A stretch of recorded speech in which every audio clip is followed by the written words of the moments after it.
This is an SM Media production. Hi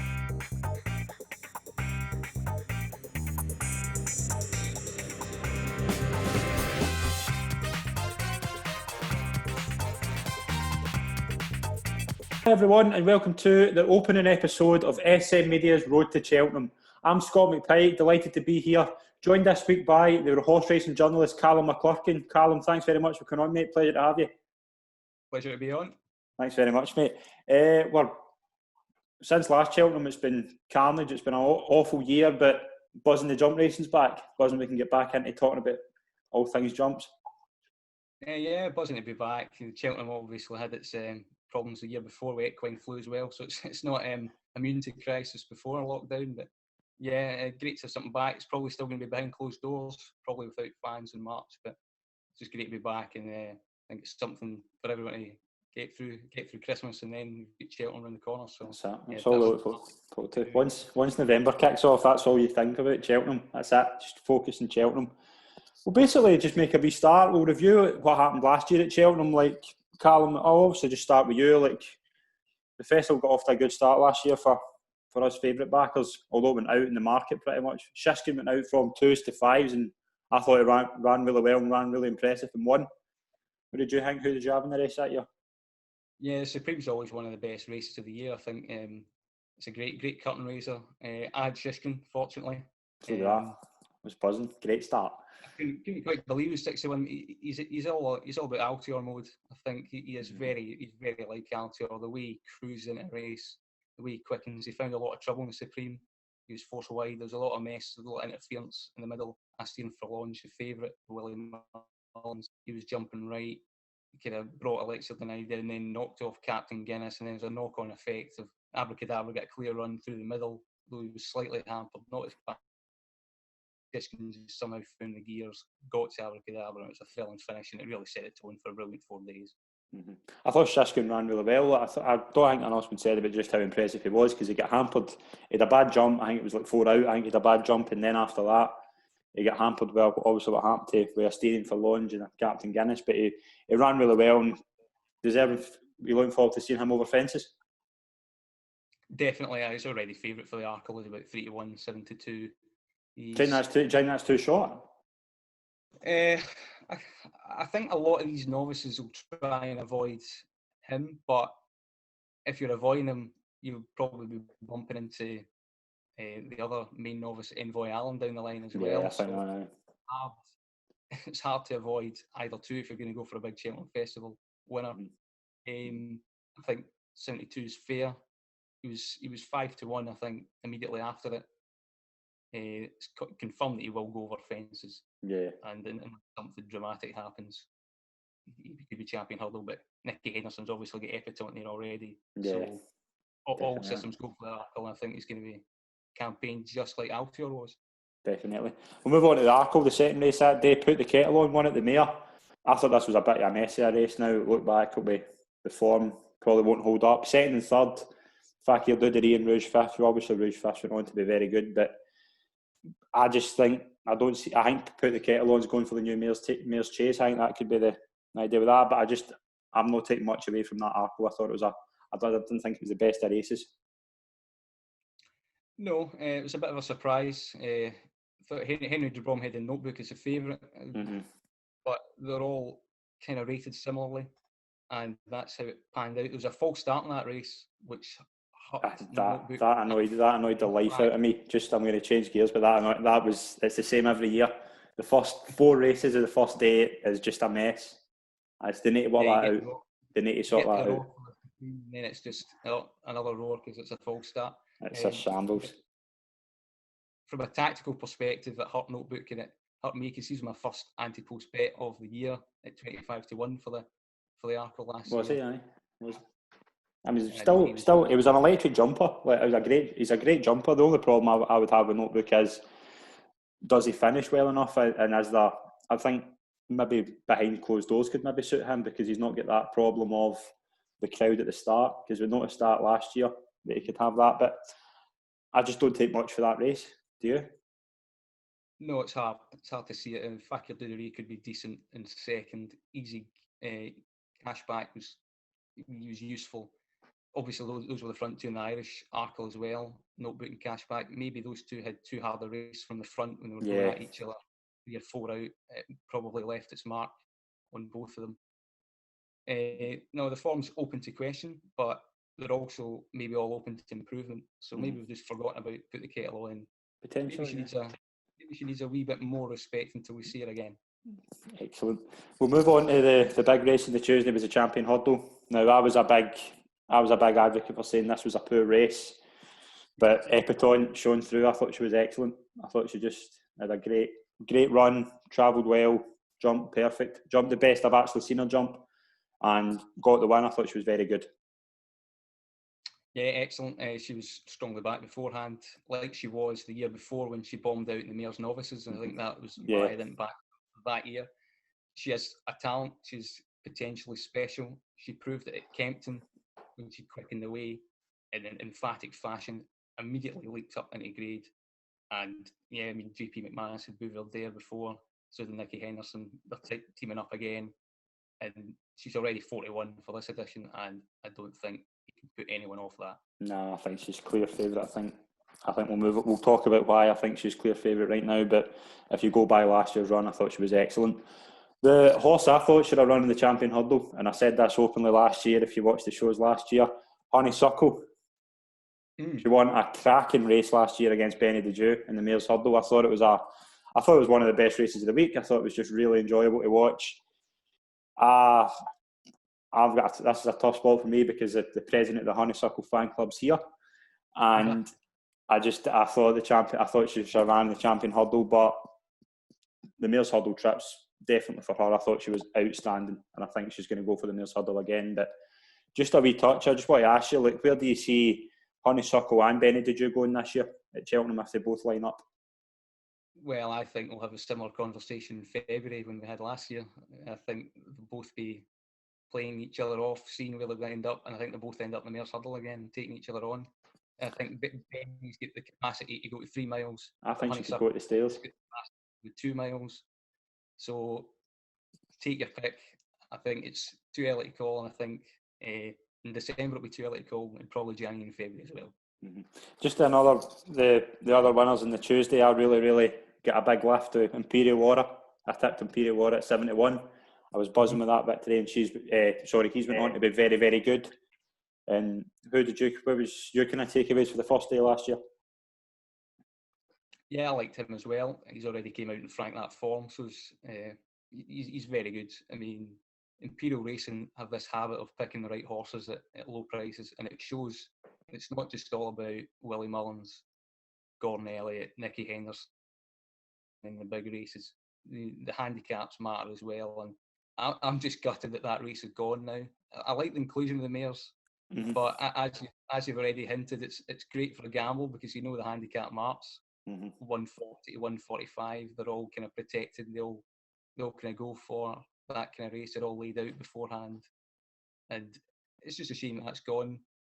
I think Shishkin was the main takeaway of day one for me. I thought he was excellent, and I think everyone's talking about Envoy Allen being the next superstar, but I think Shishkin can go as high as him as well.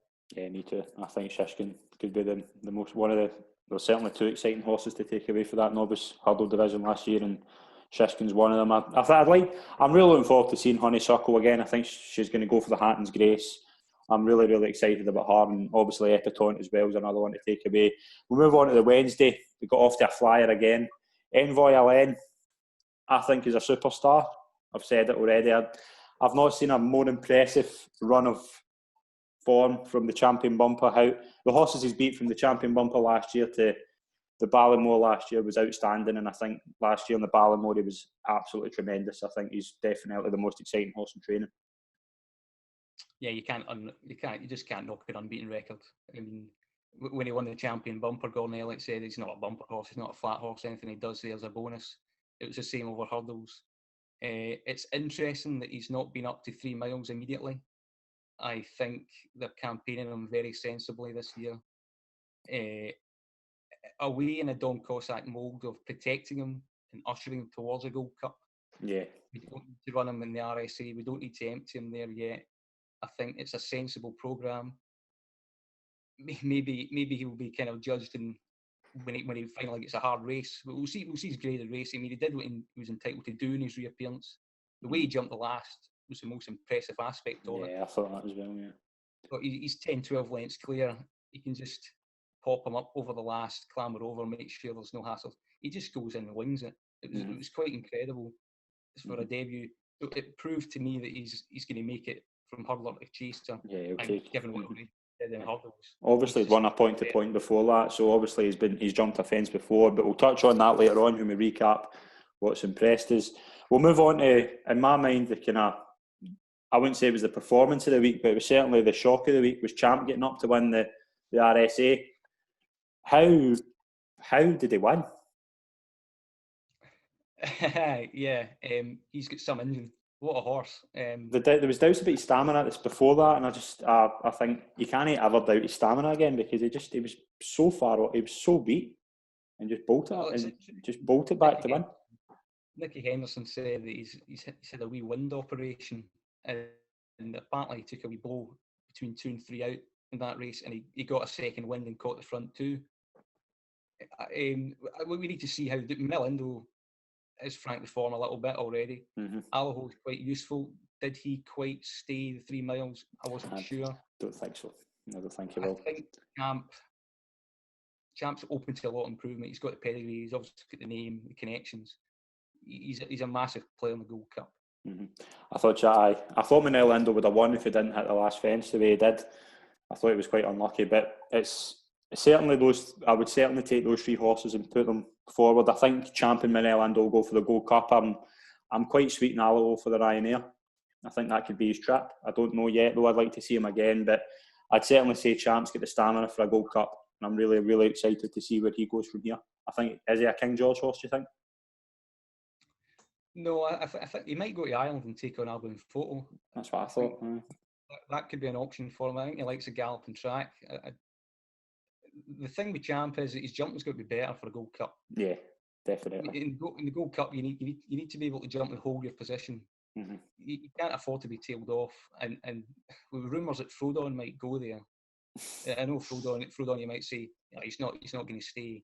He's not good enough, but he's going to be prominent. He's going to be a pace angle in the race, and he will put your jumping under a lot more scrutiny in an RSA it's a small field, so he could kind of afford to make the odd mistake.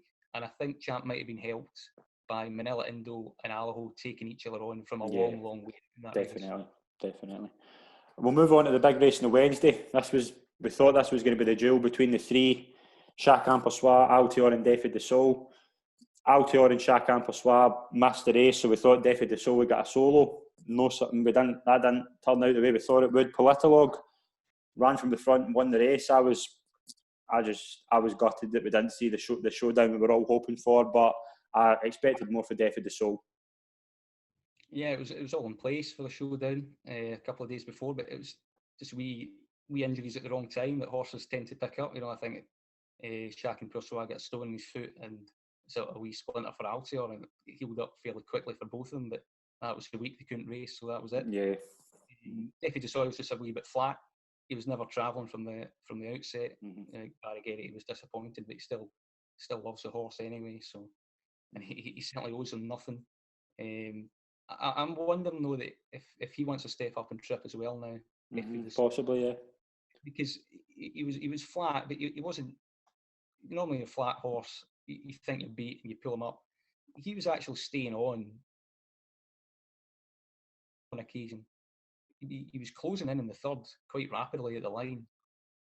And the way he picked up Lost in Translation in the GLT the year before was very impressive. And there's going to be a lot of pace in the Ryanair. The Queen Mother sometimes falls apart a little bit.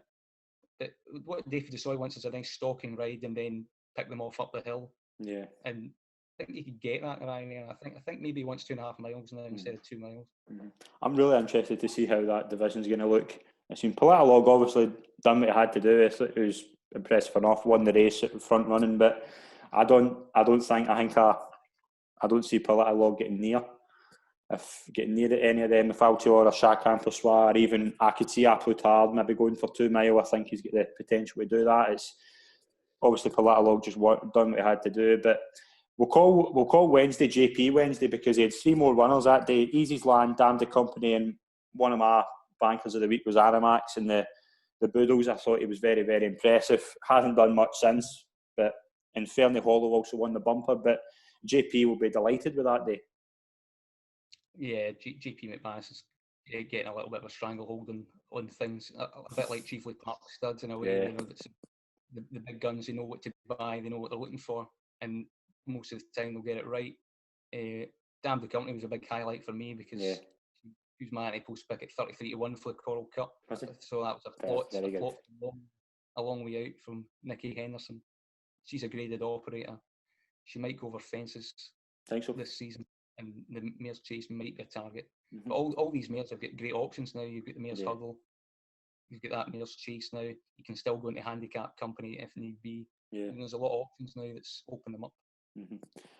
I know, exactly. Thursday, the Marsh Novices Chase, we kicked off with that. This was quite hard on me because I was a Sam Crow fan, but I'd gave up on him after letting me down so many times, but he comes back and wins a Marsh quite well. I thought it was a great showdown between him and Mellon. Faheen, you've got to mention as well, ran third. I thought Faheen was excellent. Just to be a 12-year-old finish third in a Novices Chase is outstanding. But what was your overall thoughts of that race? Because it was a bit of a mess. It wasn't the best race week, I thought, Ante Post, but where do you go? What do you think of that? Bit of a mess, but the right horses came to the fore. Sam Crow, it was a great training performance to recover him from either the couple of niggly falls, running him in a crowd, and Christmas was a bad idea. Gornelli admitted that was the case. He's 2 for 2 now at Cheltenham. He loves the track. He needs to be ridden in a specific way. He kind of idles up front, I think. And the Ryanair looks a good option for him. Mellon always second in 2 champion hurdles and then second in a Marsh. He just seems to turn up at Cheltenham for some reason when nobody fancies him at all. And old Faheen is staying in training, so that's interesting as well. So yeah, imagine a Gold Cup win at the age of 13 or something like that. Do you think he goes for the Gold Cup? I wouldn't rule it out. See where he goes.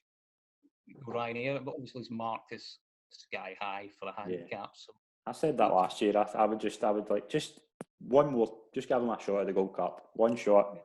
See what happens. Might just keep him in Ireland and see there. But I think we might only see him maybe once or twice. I don't think they'll give him too many runs like they did last year. Obviously, they gave him.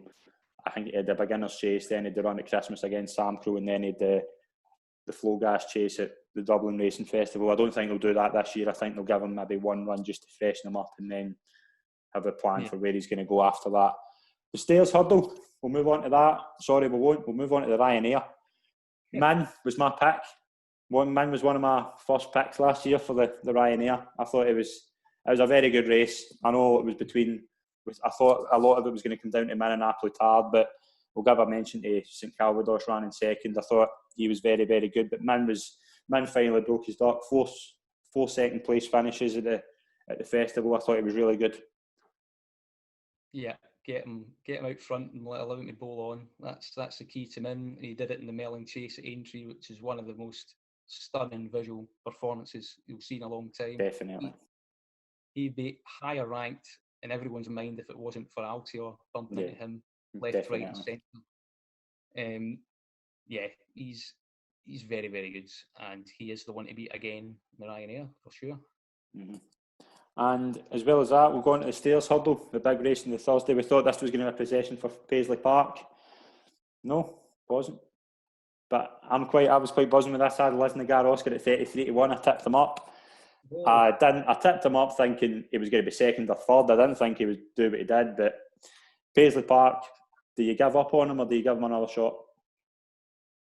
I think he did defibrillating heart, so an irregular heartbeat. So I wouldn't entirely give up on him yet. Obviously, he's got something to prove, his well-being slightly. So there's a question mark there. It's a really open division. I think a couple of trainers have spied an opportunity there. I wouldn't rule out Paisley Park. I mean, he did everything right until that race. And he's still, absolutely. Still in the premises from maybe 2 out, 1 out. He just the turbo didn't kick in this time. Normally hits a flat spot and goes on, but this time there was nothing left in the tank.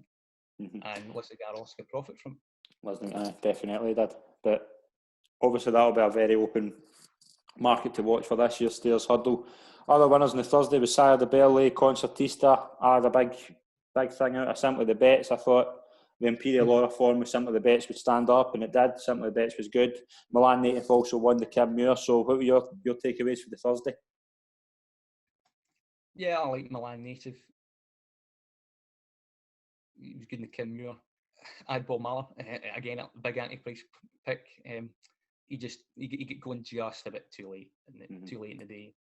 Yeah, I mean, there's a lot to take out these handicaps. Simply the Bets was very good. It's impressive. He could probably emerge as maybe in the Ryanair as well. There's a lot of them. See that 2 mile, that from mid range to stay in chase division. I think it's going to be electric this year. I think there's so many amazing horses going for races and going up against each other at the festival. I'm really, really excited about that division. But Concertista was a good winner as well. She bolted up in the Mayor's Novice Hurdle. She was second in the race the year before, so she could be an interesting one for the Mayor's Hurdle. Yeah, and she could also go over fences. It's not ruled out yet. It's Willie Mullins dominates this race. He knows exactly where the mares are. Dog Cheetah was not really fancied, but she ran really well as well. Manila Melody disappointed a little bit. I think she needs further. I think she needs a bit further. She might be a stayer in the making. Henry de Wormhead's got a lot of good stayers. So, yeah, there's a lot of exciting mares auctions already, and Novice Hurdle graduates look good. There was one that ran really well at Newbury today as well. Grand Luna's one for Mickey. Yeah, I've seen that. Yeah, it's one to keep an eye on as well. So there's a lot of them. There's a lot of them about, and there's a lot of options for them. So it's an exciting division. Definitely. Friday, final day. We didn't think the Triumph Hurdle would bring very kind of promising horses out, but Goshen looked to be sweeping towards victory before that unlucky fall at the last hurdle. I felt really much for Gary and Jamie Moore, but Burning Victory picked up the pieces. But I can't see a lot come out of this Triumph Hurdle. Goshen's obviously the one we could see going on if he bounces back from his disappointing flat runs. But I just thought this was a poor race. I don't see a lot coming out of this. But Burning Victory obviously done what she had to do and won. True, but the way Goshen went down the hill, totally unopposed, was unbelievable. I thought it was amazing. Oh, it was amazing. Bowling on, like absolutely unstoppable. And then what happened at the last happened, which was a great shame. And then it was a bit of a bun fight at the finish. No, it doesn't look a great race. Aspire Tower has franked it a little bit in second when he just didn't jump at all that day and almost still won it. No. All Mankind as well. All Mankind looks like we knew it was going to be madness at the start, but he's not franked the form at all. It's just I don't see a lot coming out of this race, and I hope we see Goshen soon. I know he's been declared a non-runner for Saturday. I think he was expected to run up in the hurdle at Wincanton. He's not going there. I don't know if it's due to ground or something else. I don't know what it is, but I'd be interested to see Goshen again, but I wouldn't take much more out of that race. No, I think Goshen, I think he's about 8 to 1 for Champion Hurdle, which seems to be a fairly horrible price to me. Think so? On what he's done, yeah. He's had 2 poor runs in the flat. He's a non-runner. I think he did dirty scope, and the ground's a bit in the quick side for him. Yeah. You can't entirely rule him out. And the thing you've got to remember with a Triumph Hurdle as well is that coming up as a 4-year-old to 5-year-old straight into open company is really, really difficult. David Desoy won the Triumph a few years ago. The following season, he did absolutely nothing. Yeah. He needed a season to get used to novice company, and then he came back and proved what it was all about. So, yeah, I think it's probably a race to monitor further down the line than now. We'll move on to the Albert Bartlett. I thought this was one of the races of the week. I was a big fan of Time Hill. I thought Time Hill would be the winner, but Monkfish beat latest exhibition, Fury Road, and Time Hill was the first 4. I thought this was a great race, and I think these are 4 very, very exciting horses to look out for. Yeah, excellent race. Fun fight to finish. The question is, you've got all 4 of them finishing in a heap, so are they all good? Can they all be that good? I mean, the Albert Bartlett sometimes empties horses as well. Yeah, I know. Take Kilbrick and Storm as a prime example of that. Absolutely hammered in and fell off a cliff since, unfortunately, for the Tizzards. Might come back, but who knows? I thought Fury Road was very eye-catching on the outside. Time Time Hill got no run whatsoever. Nah, I thought it was unlucky. Yeah. He was probably the unluckiest of the four. Yeah. And I think Monkfish will probably make the most accomplished chaser, so he's rightfully ahead of the RSA market. Definitely. We'll move on to the showpiece, the Gold Cup. I picked this race, and I picked at this race all week. I didn't know where the winner was coming from, but Album Photo retained. He jumped. That was probably the best I've ever seen him jump. But Santini, I think it was another 100 yards. I think Santini would have got there. But what was your thoughts of the race? Yeah, I think Santini just needed a stronger pace up front. I don't think they went quite as hard enough as they did, and I think that it explained in the finish when there was about 4 or 5 different chances coming over the last. Album Photo, I think, was just well positioned. Paul Tenney made an important move 3 out, pushing him out to the outside, got him to a wee bit of trouble, a wee bit of daylight coming around the bend, and just picked up at the right time. Can he make it 3 in a row? I'm not. Others are obviously snapping at his heels, but he jumped better than he did when he won it the first time, I thought. The best I've seen him jump, yeah, definitely. It was a great, lost in translation as well, ran a very good third. I think he's one to watch as well. I think he could even be a Ryanair horse. I think I can see that. But Delta Work, presenting Percy, the likes of them I don't see them doing much again this year, but it's going to be very, very interesting to see what happens this year. But last year's Gold Cup, Album Photo made it 2 in a row. Can they go for 3? Other winners on the Friday were San Ra and the County. It came to pass, won the Fox Hunters. Chosen Mate won the Grand Annual, and Indefatigable won the Martin Pipe. My takeaway for Friday was San Ra. I thought he was very, very good in the County.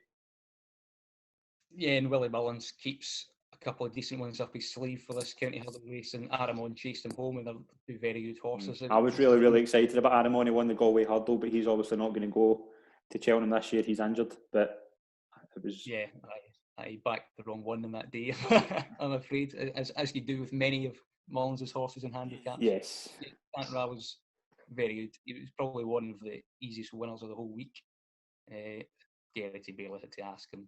And there was a lot of that for Barry Geraghty over the week, just pop them over the last and see what's there and go up and win. It was a great way for him to sign off his career, that's for sure. And what was your highlight of the festival last year? What was the one thing that impressed you the most? Punting wise, it was Damn the Company. The Coral Cup, that landed a massive gamble, 33-1 into 92 favourite. That was brilliant. That was one of the rare moments. I love Samcro coming back and winning. That was good to see as well. I thought that was my personal highlight of it all, was in terms of performance. I thought that was good, and obviously Shishkin as well. I was very impressed with him. And I'm going to go for Envoy Alen. I think Envoy Alen's going to be the next Samcro. I think it's the most excited I've been about a horse in Samcro. So I think Envoy Alen's going to be the next superstar. We'll move on to the news, what's been happening over the course of since last Cheltenham. We'll move on to the first big point. The Mares' Chase is the new race that's coming this year. It's replaced the Close Brothers, which was known last year as the Northern Trust.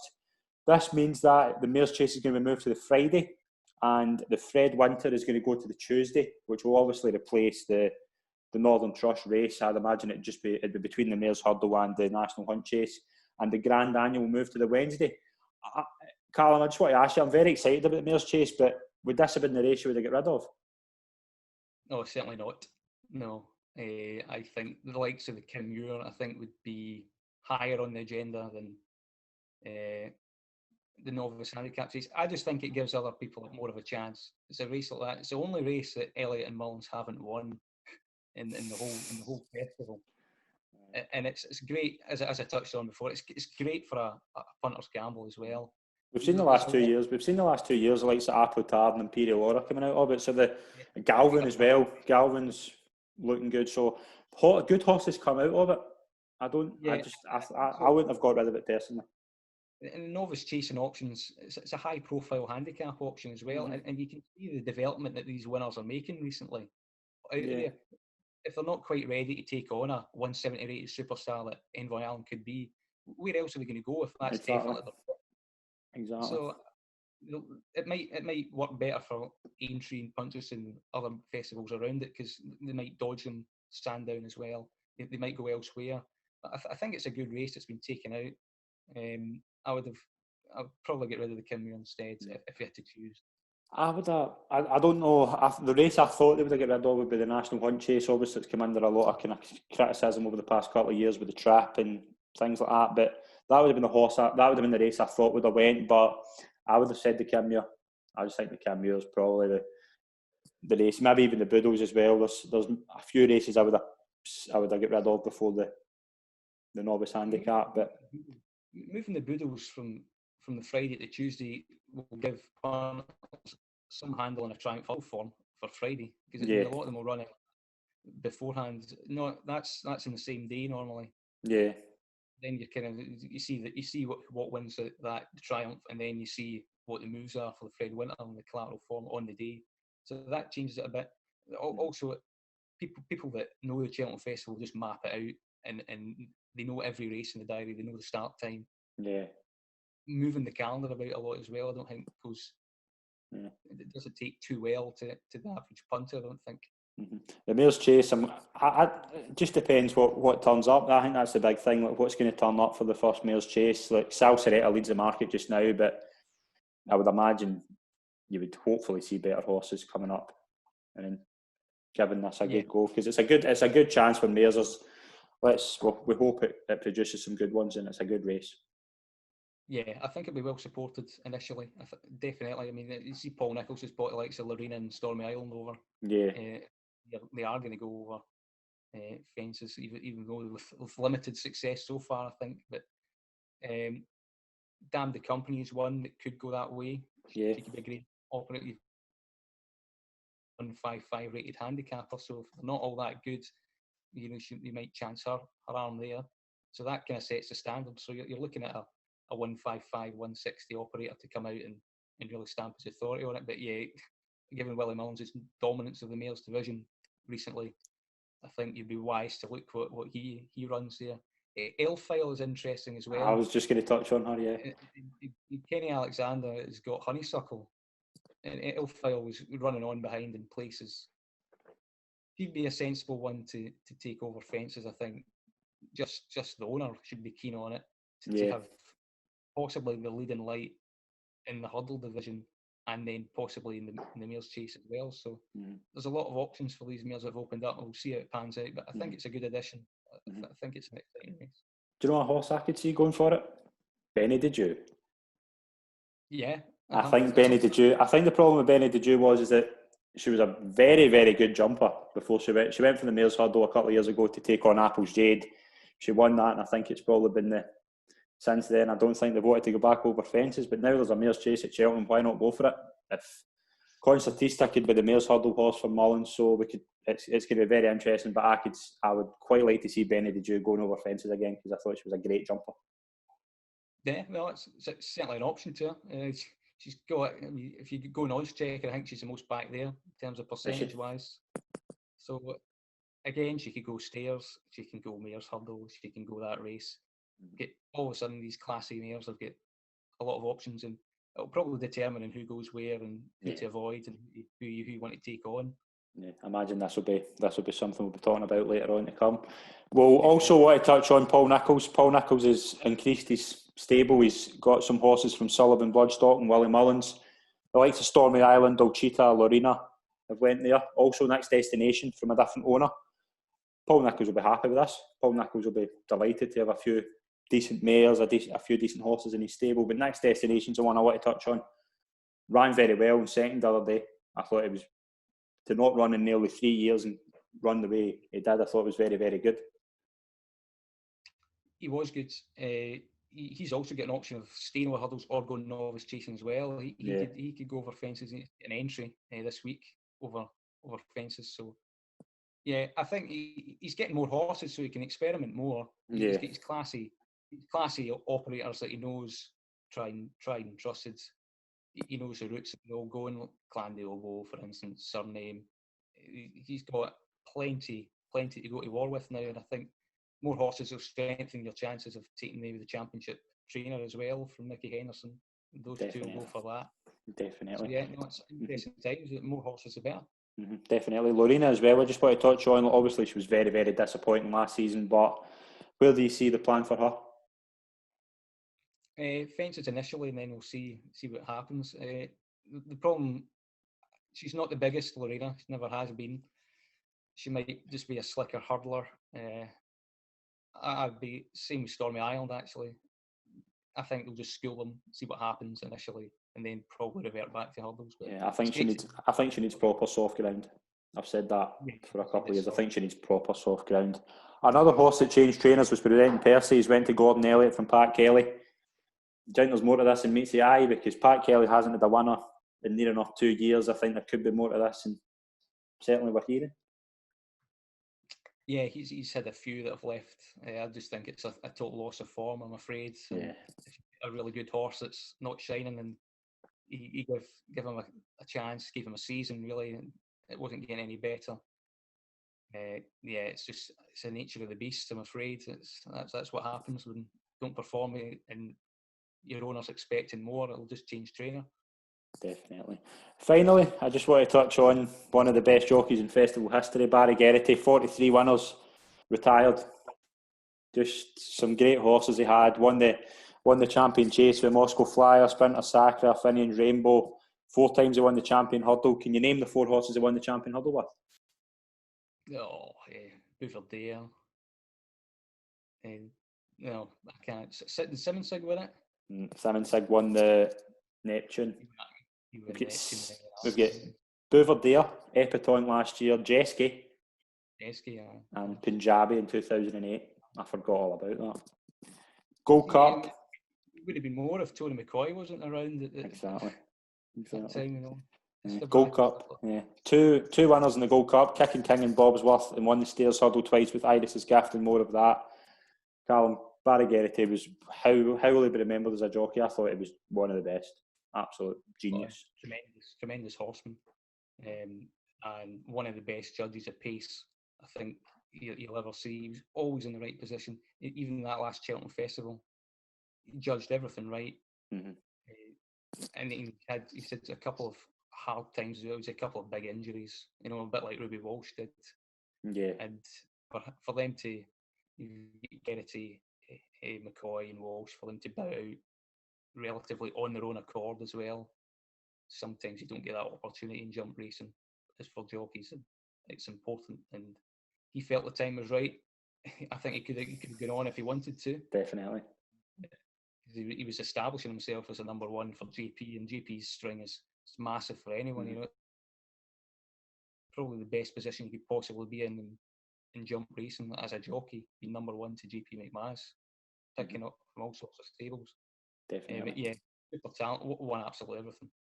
Definitely. Favourite Barry Geraghty horse?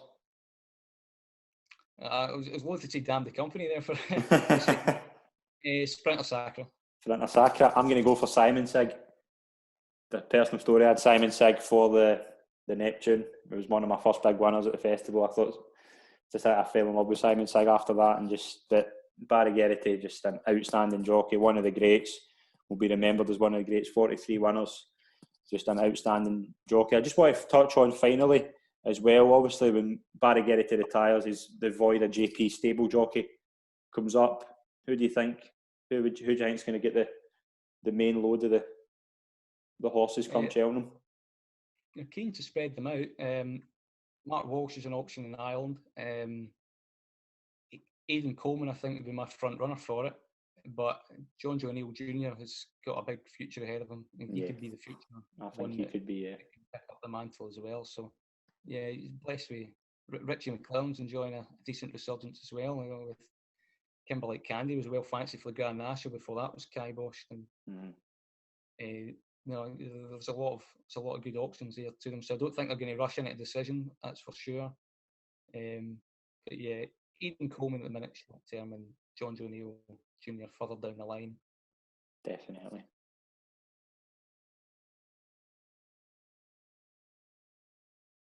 We'll look at the recap. These are the horses that have been catching my eye since last year's festival. Start off at Chepstow with the Persian War Novices Hurdle. Horse called McFabulous for Paul Nicholls. I thought it was outstanding. What do you think, Calum? I thought it was very, very good. He's into 14-1 for the Stairs Hurdle. That looks to be the plan. How excited are you about McFabulous? Yeah, he was impressive.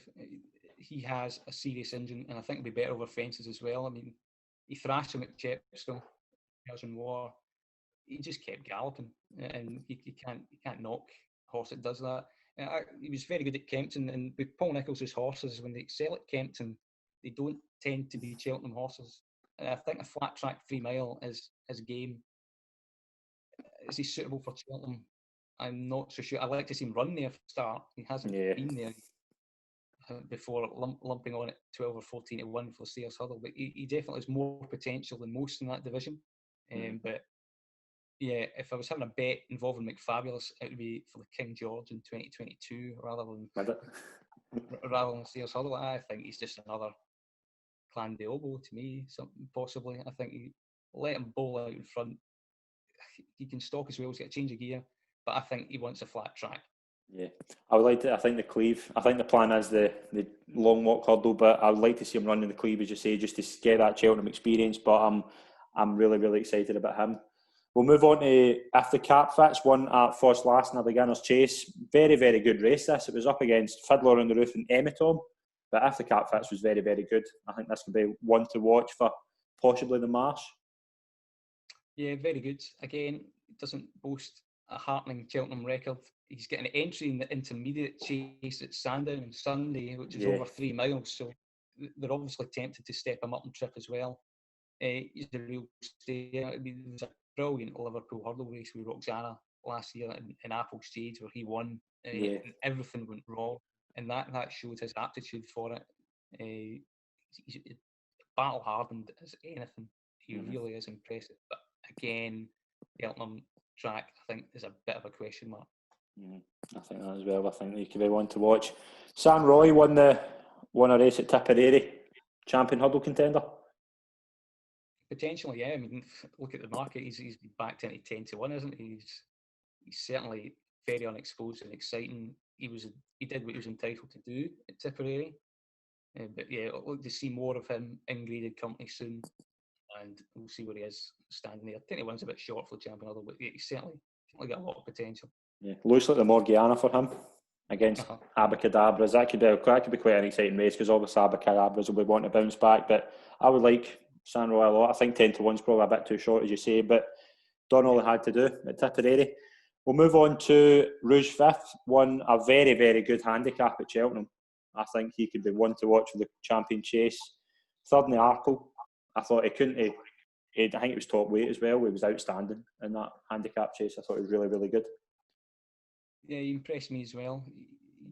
He's very good over. You see the way he jumps, he just flanks it, wings it. He's very foot perfect. Yeah, a lot of them aren't in the 2 mile division. You have to be in the 2 mile division. You have to jump well at pace. Again, stepping up from handicap company into a grade 1 of that nature will test him even further. But he's interesting, and I can see why he's been supported because it's a race that's tended to cut up for recent years, and he could be an each-way player. Definitely. Couldn't agree more. Also at Cheltenham, Galvin won a novice's chase. Obviously, Galvin was a novice last year, so he's a second season novice, but he's into 6 to 1 for the National Hunt chase this year. I think he could be very good.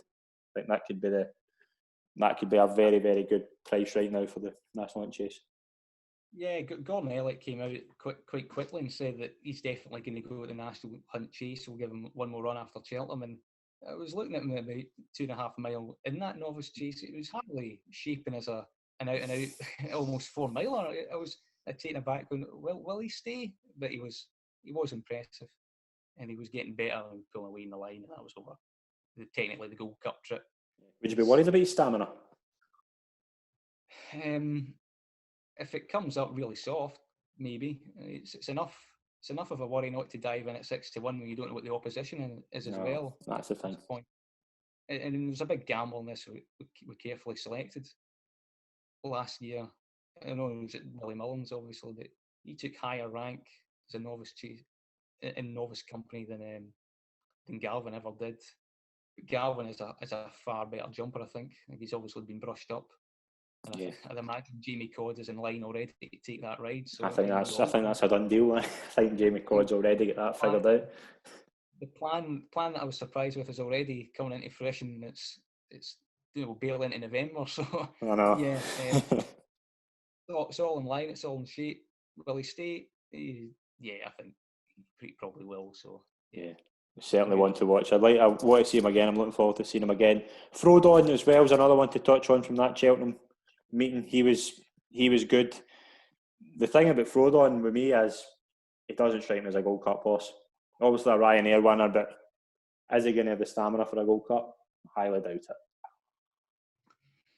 No, I mean, he could get 3 miles, I think, but he's got to take the lead, and he get beaten the Ryanair by Min because he simply couldn't get to the front. Simple as that. And he was a bit disappointing. Frodon doesn't get the credit he deserves because he's too one-dimensional. I think so. He's a very, very good horse. You'd see it in his ratings, mid-160s. That's enough to be a very high-graded operator. He's won a Ryanair, and he bossed. Okay, it might have been weak. Road to Respect didn't run his race 2 years ago, I don't think. But he will, if he's bang there over the last, he will try really hard. Yeah, definitely. I mean, He'll shape as a bit of a non-stayer, but he won't wilt or fade. So yeah, I think even if you don't think he's going to stay, which I don't personally, but if he's going here, again from a tactical angle, he is the pace angle of the race if he turns up, and therefore you have to factor him in on the day as well. Definitely. Another horse I want to touch on, Manel Ando. Get back, he beat Milan Native, the Kim Muir winner. Manel Ando's good Gold Cup run all over him. I thought it was excellent. Just cruise control, just jumped his fences, done what he had to do, and won the race very comfortably. At Wexford, was it Wexford? Yeah, it was, and I think it was a very good performance because he was given weight to a race-fit rival in Manila Native who won the Kim Muir. So it was a serious performance, I thought. He's only had 4 runs over fences in his life, and he's only going to get better. And I think Henry de Bromhead maybe brought him into the RSA a bit undercooked last year. He was maybe a race light. He says he's hard to get fit, so I think we expect a heavier campaign for him. And he thrives in his racing. As he indicated before he won the Albert Bartlett, he came out in the trial, he was second to Allaho, he reversed the form because he was thriving from racing. So he's a bit of a late bloomer, and I think now that he's starting to bloom, I think there'll be more and more races with him. He's interesting. He's my Gold Cup pick at the moment. Is he? I have to say. He 16 to 1 the day after the last Gold Cup, and I think there's unfinished business to do at Cheltenham and the RSA. Well, for his he walked through the last when he was practically foot perfect before there. So definitely, yeah, I like him. Definitely. We're going to a couple to touch for the Arkle. Fuzil Raffles has won 2 novice chases so far. He could be interesting. I think he was quite disappointing as a hurdler, but he looks to be taking to fences pretty good. Yeah, Nicky Henderson's keen to step him up and trip though, so he might be 2.5 miler. Think so? I think that might be the plan in the future. You can experiment between 2 and 2.5. He was well fancied for the Triumph. He was a bit fragile in his time. Again, he's another horse that from 45 hasn't done much, and then he's started to finally find his way again. Yeah, he's certainly interesting. He's set the standard in Britain for me at that division already. So yeah, he sets a decent benchmarks, which hopefully a lot of these novices can match, and will be exciting to follow. Yeah, definitely. Andy Dufresne won at Wexford as well. I think Andy Dufresne could be very, very exciting. I was a big fan of him as a novice hurdler. I don't think he'd done himself justice over hurdles, but I think chasing could be the making of him, and I'd be very, very excited with Andy Dufresne. Yeah, it was a shame because he made a striking debut and then lost his way a bit. Again, he's another that I'd like to see go up to 2.5 miles. I think he's got the stamina for that. He's a low head carriage, which, and that's just a personal thing, it kind of worries me. I think maybe he's not that in sometimes, but yeah, no, he's interesting. He's certainly a candidate to be up there, and he's unexposed as well. Yeah. He's kind of a bit of an unknown quantity, so yeah, interesting. Another one, Darver Star, third in the champion hurdle. Just the turnaround in him has been amazing. Just from, I think did he run off 89 or something? Like, not that, maybe this time last year, I think he ran off 89. He's been third in a race with Envoy Len and Abracadabras, and then third in a champion hurdle. So he could be very, very exciting over fences. I thought he jumped really, really well as well. I'd be certainly keeping an eye on him. Yeah, I was surprised with the decision. I thought he'd stick to hurdles. He was very good, better than I expected in the debut. I backed him in the champion hurdle. I quite liked him. So did I. It was a weak race. Thought he's worth an each way poke.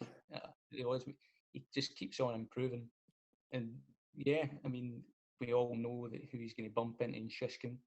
Yeah. Probably, but he's been around Cheltenham place in a champion hurdle. I don't think he can knock 14-16 to win at this point. Yeah. Do you think the problem with the Arco and the Mars this year, as if Shishkin and Envoy Allen stay fit, is that a lot of horses are going to dodge them and maybe try and go for an RSA or something like that just to avoid going up against two really good novice chasers? Yeah, they might even avoid Cheltenham altogether. They might stay in Ireland or they might go to Aintree. I'll just stick about Kempton for a wee while. And again, that's why I don't like that handicap being binned, because yeah, I know, me too. That gives you a nice fallback option if you can keep your mark below that fateful 145. So yeah, but I mean, in turn, if you look at last festival, there's a lot of shorties that did get beat. So what do they say? Don't run away from one good horse. You might pick up some decent place money in behind if he does turn up. So definitely. Another horse I want to touch on as well, just I think a horse that's going to avoid going that route is latest exhibition, into 10-1 for the RSA, 12-1 for the National Hunt Chase. I thought he was very, very good. Another novice hurdler who's just took to chasing quite well. I thought he jumped well. Yeah, he's got good technique. He has improved from hurdles to fences already. I thought he took it up 2 out and he was very impressive. He reached for the last a little bit. Maybe that's just inexperience being out in front. I think that probably is. Yeah, I think he'll certainly come on for that run, and yeah, he's a major factor in all these nice staying novice chases that we're going to get this season. Definitely.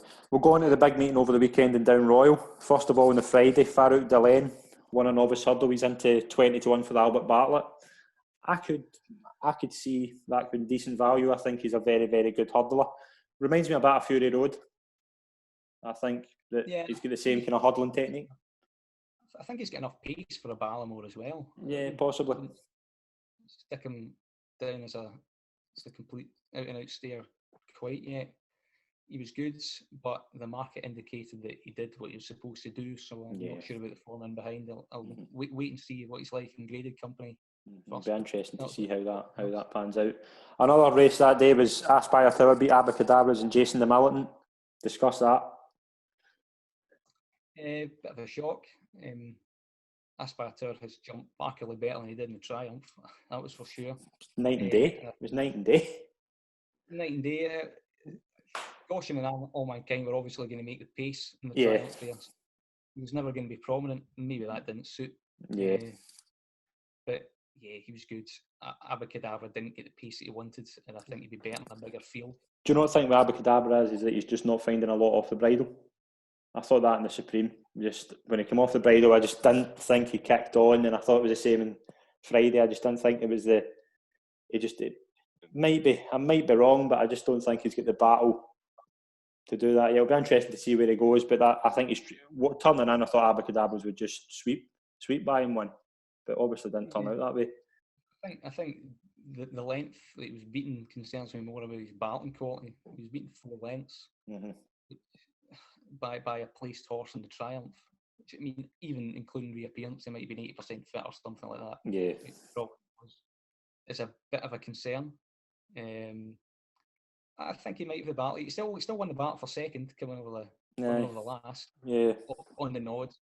Shishkin joined him. It was a sustained battle. I don't think he wilted. He was only beating a nose. I think he might be more battle hardened than people give him credit for. But what he really needs is, I think he might be a tricky ride. I think, and he showed that in his bumper days as well.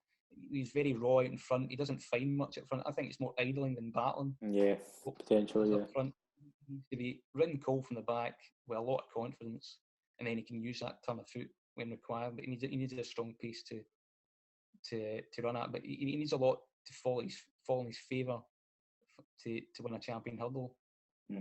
Definitely. he's about 8-1 now for the champion hurdle. I couldn't touch him at that yet. I think the Morgiana could be a very, very interesting race in the next couple of weeks, but 8-1, I couldn't touch him. No, I mean, Ante Post was my pick, but he needs to be. He needs a similar scenario to last year's champion hurdle. He needs a big field and he needs strong pace. And how Gordon Elliott has got Petit Mouchoir now from Henry de Bromhead. And I think that maybe further down the line, Petit Mouchoir will go for the champion hurdle as well and set a very strong pace. That could be the plan. Envoy Allen got his chasing mark, get his chasing off to a winning start. I thought, just as you said earlier, the last jump, I thought he was outstanding. 9-4 for the Marsh. Could you lump on that yet? Because I think that's the shortest you're ever going to see him for a chase. Yeah, it's the argument of what's the opposition going to be, but what's going to beat him, and you can't see him beating him. I mean, it's almost a case of put the furlough on him. I mean, this guy wins. He's going to be in every single multiple come March. Whatever happens, he's been carefully campaigned for it. I think. Yeah, he's versatile on all grounds. I think unless there's an experiment going 3 miles or something, come Christmas time. I don't see it. I think the plan's a Drinmore. I think the Drinmore's the plan. But I think we're going to see with Envoy Allen what we saw with Duvan a couple of years ago. I think a lot of horses are going to avoid going alongside him and trying to beat him. So I think he could be going off at 1-4 for a race like the Drinmore, and you're not going to get enough of a thing to take. You're just going to be taking away what his potential is as opposed to who he's beaten. And I think that could be the worry. But as good as he couldn't have won any. He's Ruby Wall said that on the TV. You couldn't have picked a better debut to his chasing career.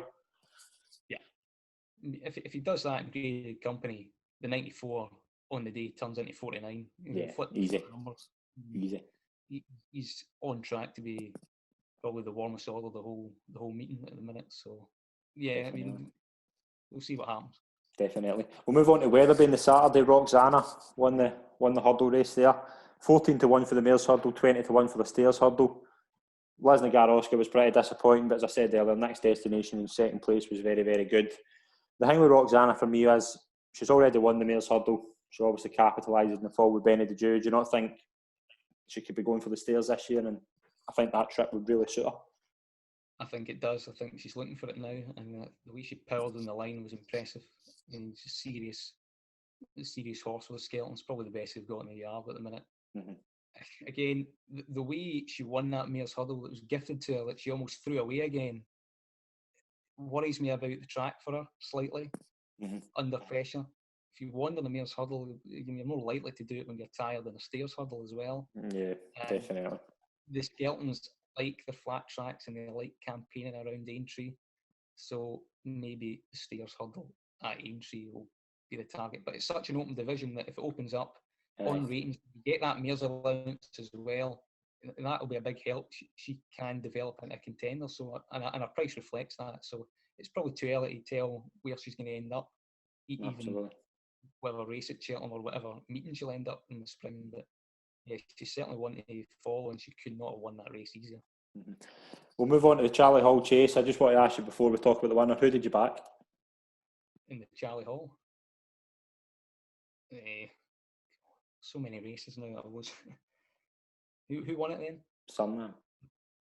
No, I back Vindication. I back Valley Optic. I back Vindication. I didn't think Sunderland could be able to go left-handed. I've said Sunderland's the most overrated horse in training for the past couple of years. I still don't come off that, but I thought it was impressive. I thought it was very, very good. It's just interesting to see where it goes from here, though. King George, I think. What do you think happened last year in the King George, though? The battle with Altior, I think, beforehand softened both of them up so much that it's probably conclusive. I think that both Clandilbo and Surname are now joint favourite for the King George. And I might side with Surname now over that performance. I was quite taken by it. Vindication is certainly no mug. He was fresh. The money certainly came for it. Money came crazily, He defied it quite easily. I'd be interested to see him over 3 miles left-handed when asked. I'd also like to see him at a left-handed track that isn't asked it as well. Yeah. So I think the problem we've got with Suriname is it doesn't strike me as a Gold Cup horse. Even now, it doesn't. I still would like to see more. He's 16-1 for the Gold Cup. That's ridiculous to me. I just can't understand how he's 16-1 for the Gold Cup. Yeah, I mean, he's hard to place because he has his quirks, but he is the highest rated horse. And if you look at on pure ratings, you look at 16-1, you think, oh, that's quite good. And maybe he might get it now because he's proved himself at Ascot, but the extra 2 furlongs in the hill catches a lot of horses out, and it catches out Cambiobo, and he's a 2-time King George winner from the same year. I just want to touch on Paul Nicholls' chases for a start. Obviously, we're at top of the game to come back. Like, do you read into any of them, or do you think they're going to be Clandazova? I don't think can handle Cheltenham. I don't know about Surname. Top of the game. I'm quite excited to see back. But who's the kind of one you're kind of following this year from the Paul Nicholls yard? I think top of the game would be the one that you'd follow for the Gold Cup out of those 3 that you've mentioned. The RS Series 1 it's good form. It was a rock solid race. Everything left, right, and centre is holding that up. As Grenadine, as we're going to mention as well, he's probably a very high profile Paul Nicholls horse to watch as well in the 2 mile. Definitely. We'll move on to Down Royal on the Saturday as well. Calixios won the juvenile hurdle. He's into 12-1 for the Triumph. Obviously, it's very, very difficult to point out the Triumph just now, but we've definitely got a worthy favourite. I think he's been very good. He was very good in his both runs so far. Yeah, Triumph hurdle's hard race to place at this stage, but he sets the standard, and Gordon Elliott's trying to work out his pecking order for that. He won the Fred Winter with Aramax, so he knows he's got a lot of 4-year-olds as options. Quicksillox was very impressive. He was entitled to do what he was supposed to do. It was meant to be a tighter race when the main market rival, which was also trained by Gordon Elliott, pulled out that day. But Elliott's got quite a lot of options. I think there's 3 or 4 good, useful ones. And the ownership of Chiefly Park for Quicksillox makes it even more exciting. It's familiar colours, it's familiar connections, and it's a familiar kind of favourite. He sent out Dufflecoat to Britain in Market Raisin last week as well as a 4-year-old Triumph kind of possible contender. That looked like a dip in the toe exercise. Let's see what the British are like. Yeah. He bolted up. He absolutely bolted up. I don't think he's very high in the pecking order, so you can already make maybe a tentative early argument that the Irish might lead the way in this Triumph division this year, and when last year they didn't seem to be. Yeah, definitely. Ballyadam won the novices hurdle as well. He's into 10-1 for the Supreme, 12-1 for the Ballymore. I was very, very excited about this horse. I think he could be very, very good. Obviously, the flying element here could be Fernie Hollow, obviously owned by the same Cheveley Park, obviously different trainers. But who do you kind of see coming out of this? Like, how impressed were you with Ballyadam? I was impressed. He needs to jump up, and he's jumping a little bit, I think, to be a supreme favourite. He's very good. Cheveley Park have got a lot of decisions to make now because they've started up. It's only started up a couple of years ago, but they're getting so many good top horses that now they're inevitably going to clash with each other. And this is the first potential one in the novice division that they'll have to think about potentially keeping apart. Fernie Hollow could go the Ballymore, potentially. He's got enough about him to do that. But that'll knock on effect. Maybe we appreciate it for Willie Mullins. So the trainer won't be keen. The owners might be more keen. Yeah. I think Ballyadam's all pace. I think he's an out-and-out 2-miler at this stage. So, yeah, there's a lot of interesting decisions ahead for these big owners to make. Definitely. We'll move on to the big race over the week was the Champion Chase at Down Royal. The Storyteller beat Chris's Dream. Also, Delta Work and Presenting Percy was in the race. Just what did you think of that race? It was a brilliant finish. It was a really good race to watch. I think it was probably the first high-profile Grade 1 race that you're thinking there. The jumps are back. This is good. You've got five or six of them in a 7-runner race, kind of all kind of going for it at the turn, and any of them could win. In the end, it was a Storyteller that came right from the back. Really showed a good turn of foot. He was probably the furthest forward in his preparation. I think he was laid out for it. I think it was a result that Gordon Elliott was looking for. He was good, and he is another one that's got a ton of options open to him now, because he's equally as good at hurdling than at fences. Chasing. And you can have a lot of fun with him. He's getting on a bit now, and he's 9, but he's ran a lot. There's no hiding places. He'd be a bit disappointed if something didn't improve by him over the course of the Irish season, for sure. Presenting Percy, I thought was okay.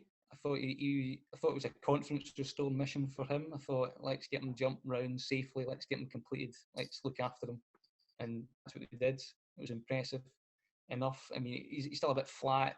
You have to wonder, is he a Grade 1 operator now? I think since they won the RSA and how impressive he was in the RSA, we've not seen anything near what we thought we would. But again, could Gordon Elliott get a tune out of him now? We could potentially. I just want to ask you as well about Delta Work. Obviously, Delta Work kind of performed the same as he did last year in this race. Like, obviously, he's 40-1 for the Gold Cup, which to me was a bit of a big price. But what would he be if he does this? I imagine probably the plan's going to be the same as it was last year. Go for the two big, the Irish Gold Cup and the Savills Chase. I think that would be the plan. But what was your kind of takeaways from Delta Work?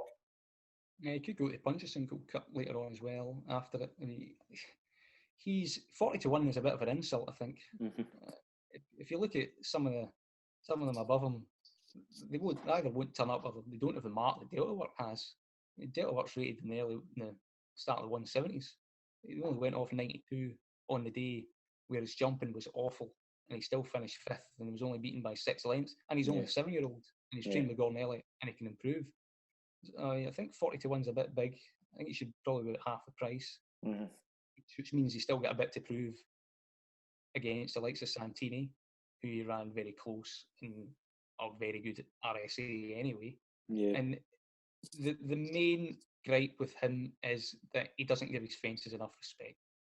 He gets too tight into them in the middle of the races, and that's where it starts to develop.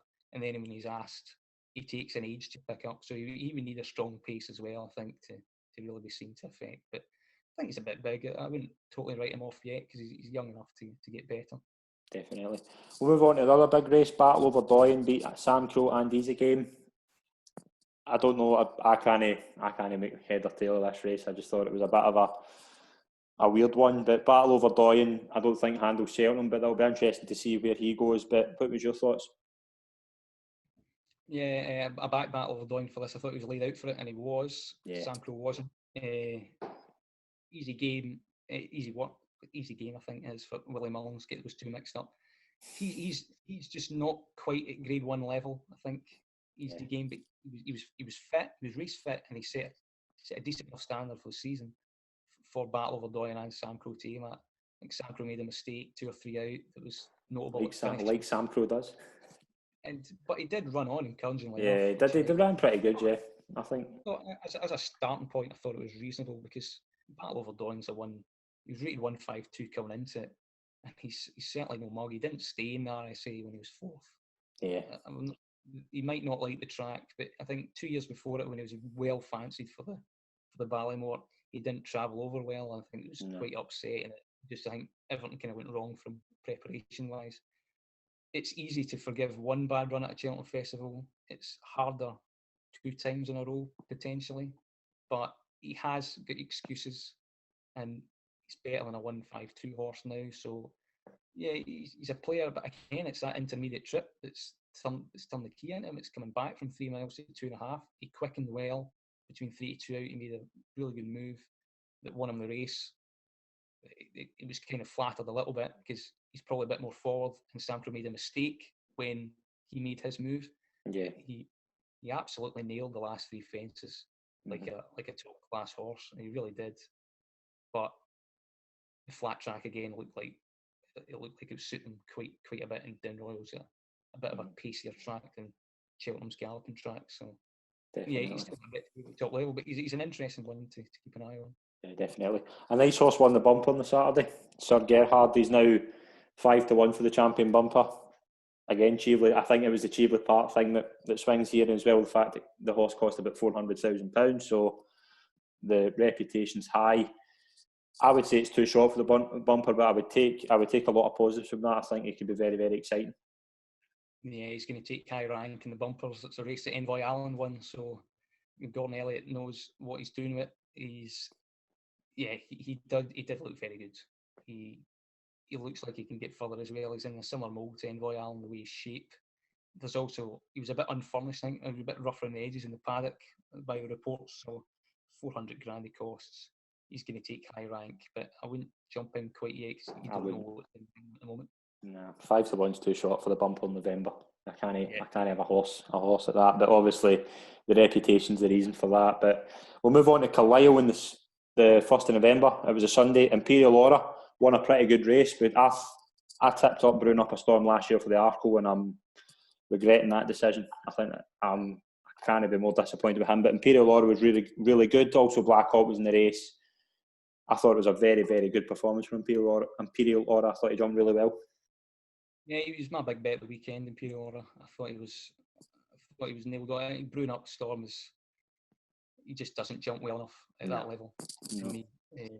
And Ollie Murphy's horses need the run at the minute. I think he's 1 for 42 in the last 14 days, which says it all, really. Yeah. Which might give you allowed Brewing Up a Storm, maybe give him a wee bit of a pass for that. But Imperial Aura, he goes well fresh anyway. And yeah, I think he's not going to run at the big race now, the Paddy Power Gold Cup. He's not going to run in that now.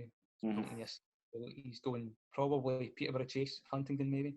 He's going to step up to graded company. We'll see how he handles that. But on his rating now, which should probably be about early 160s, he's entitled to take in these graded races, and we'll see where he goes. Again, Ryanair candidate if he makes a grade. 16-1 for Ryanair, so he's definitely one to watch. Finally, in Exeter, in the 3rd, Greenatine won the Haldon Gold Cup, 15-8. I thought it was really impressive. Battled hard to win. It was a good race. There was a few good horses in that. Glenn Fosa was there. There was a couple others. I think it was Esprit Village as well. So it was a good race. Good starting point for Greenatine. Ran well last year in the Grand Annual, finished 4th, so he could be an exciting one to watch. He's 20-1 for the Champion Chase. What was your kind of thoughts on him? Yeah, I felt sorry for Moonlighter on the day. I thought he ran an absolute blinder from the front, given a perfect ride, only to be caught up right to the death. He'll improve for that run as well, which is encouraging. He was very unlucky in the Grand Annual, actually. I mean, he could have finished a lot closer, I think. Yeah. Off a very high mark as well. He now has to go into graded company. There's no other option. Tingle Creek is the next target, which we'll meet a couple of. That could be a very exciting race, yeah. That could be very exciting. For that, when the majority of them I don't think will be.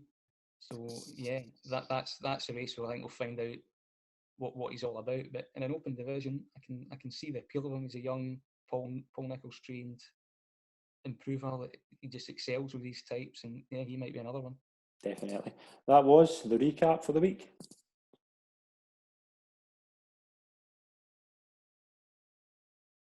And we'll move on to our first Ante Post Picks of the series. I'm going to give the floor to Calum. Who's your first one? Mine's is at 50-1 for the RSA Chase, and it's Cobble's Way of Henry de Bromheads. Right, okay. I just think he's overpriced if you look at the market. To me, he's an out-and-out chaser. The Albert Bartlett, he pulled up in, but it just went all wrong for him, and sometimes it does.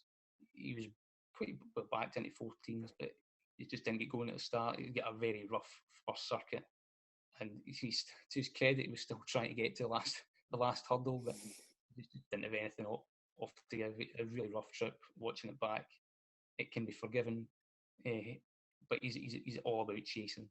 And Henry de Bromhead's record recently from Albert Bartlett graduates is good.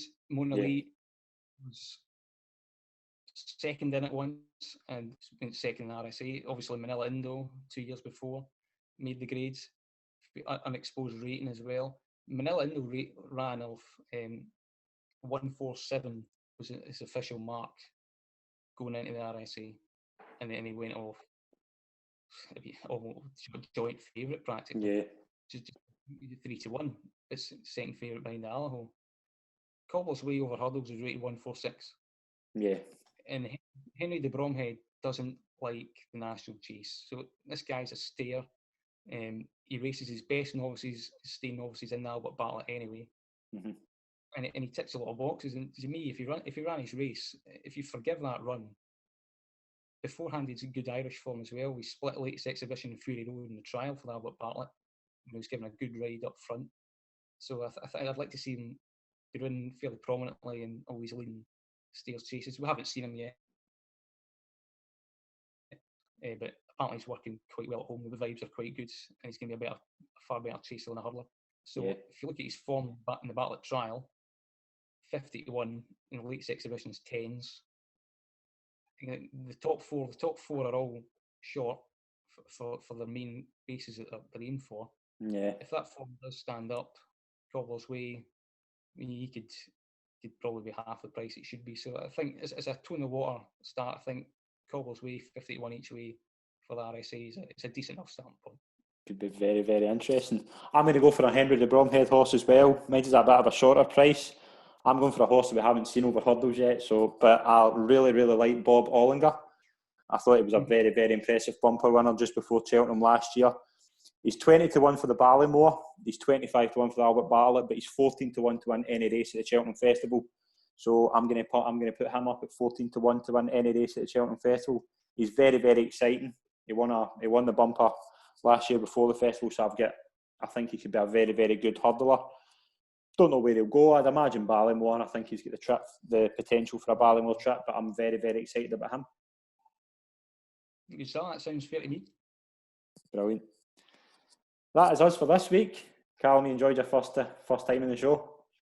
Yeah, pleasure. A bit nervous, but thought it went all right. So yeah, brilliant. We'll be back next week to talk about all the big races over the weeks last week, and we'll be previewing a couple of big races next week. So I'm very, very excited to be back.